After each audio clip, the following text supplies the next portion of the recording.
माननीय सदस्यगण, 17वीं बिहार विधानसभा का यह 5वां सत्र है और अब तक के 17 सत्रों की बैठकों में आप सभी के सहयोग से सदन 100% चला और प्रश्नों का जवाब भी 100% आया। ये आप सबकी सामूहिक उपलब्धि है।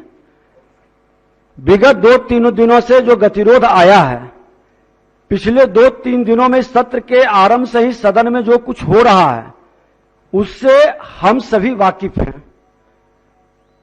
हम सबों का प्रश्न पूछना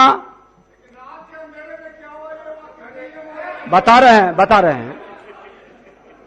हम सबों का प्रश्न पूछना, सरकार को उत्तर देना, आसन को आप सबों को संरक्षण देते हुए सदन का संचालन करना, यही संसदीय परंपरा होता रहा है और मैंने भी इसी परंपरा का निर्वाहन किया है। अब जब मैं इस आसन पर हूं, किसी मामले में विरोधी दल के सदस्यों का तीखा विरोध देखा हूं और कभी सरकार का उत्तर देते हुए आपा खोते हुए भी देखा हूं, परंतु आसन की व्यवस्था है कि आम जनता के दुख दर्द का निपटारा इस सदन के माध्यम से हो सके, इसका निर्वाहन करना है। जो कुछ भी अप्रिय बातें हुई है उन पर मेरी सदन नेता प्रतिपक्ष और कुछ वरिष्ठ मंत्रीगण सभी को गंभीरता से विचारना है।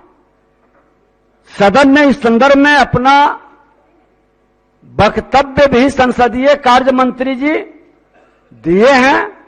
मेरी आप सबसे गुजारिश है कि हमें जनप्रतिनिधि के रूप में मिले अपने कर्तव्यों का निर्वाहन विधायिका को मजबूती प्रदान करते हुए और प्रशासनिक अराजकता को रोकते हुए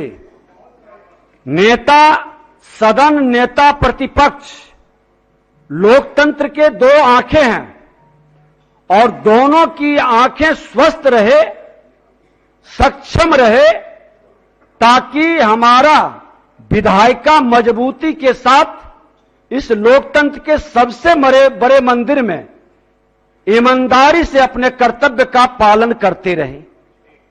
ये हम सबों की इच्छा है। और माननीय सदस्य, कहा जाता है कि इंसान को मृत्यु से नहीं बल्कि अपजस और बदनामी से डरना चाहिए। मैंने इसी मूल तंत्र को लेकर आज तक अपना व्यक्तिगत और सामाजिक जीवन जिया है। हमेशा सिर झुकाकर लोगों से मिले प्यार और प्रतिष्ठा को ग्रहण किया है और खुले दिल से हंसते हंसते चुनौतियों को स्वीकार किया है, जिसमें आप सबों का स्नेह और आशीर्वाद भी मिला है। मेरी अटल आस्था रही है कि हमसे पहले ये देश और देश की लोकतांत्रिक व्यवस्था है। लोग आएंगे चले जाएंगे, लेकिन यह देश बना रहेगा। अतः मेरे वचन कर्म से इस महान देश की विराट प्रतिष्ठा पर रंच मात्र भी आंच न आने पाए। बीते दिनों में जो कुछ भी हुआ उसे इस पवित्र सदन की गरिमा के लिहाज से कतई उचित नहीं कहा जा सकता। हमारा आज आने वाला कल का इतिहास है और इतिहास की दृष्टि बड़ी तीक्ष्ण और बारीक होती है।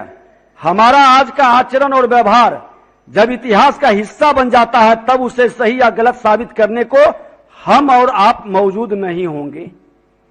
इसलिए हम वर्तमान व्यवहार को नियम, कायदे और मर्यादा की परिसीमा में रखें तो आने वाला समय हमें याद रखे, पर हमसे नजर चुराने को मजबूर न होना पड़े। माननीय सदस्य, यहां परस्पर विरोध हो सकता है, विरोधियों को मित्र बनाने की कोशिश होती है, लेकिन यहां कोई शत्रु नहीं होता।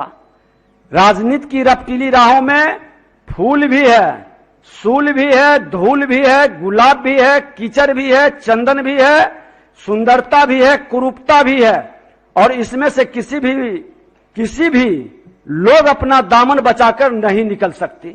ये काजल की कोठली है। दामन बचाकर निकल जाना इस लोकतंत्र के मंदिर से एक बड़ी बात होगी। हमें बुराई के कीचड़ पर पांव जमाकर फूल की तरह खिलना होता है। हमें फूल की तरह संघर्ष का धूप झेलकर अपने क्षेत्र और परिवेश को खूबसूरत बनाने का प्रयास करना पड़ता है।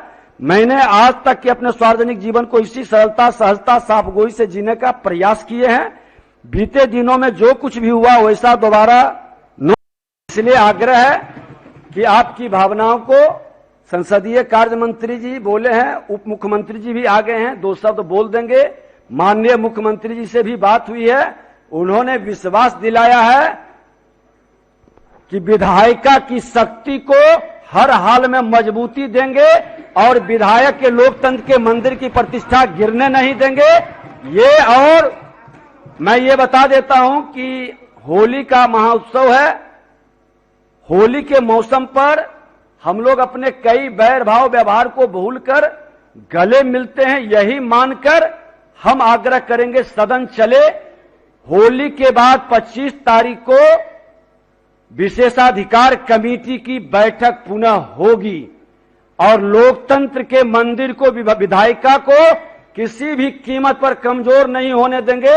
ये हमारा वादा आपसे है। आप हम पर भरोसा करके सदन को चलने दें, ये आग्रह है।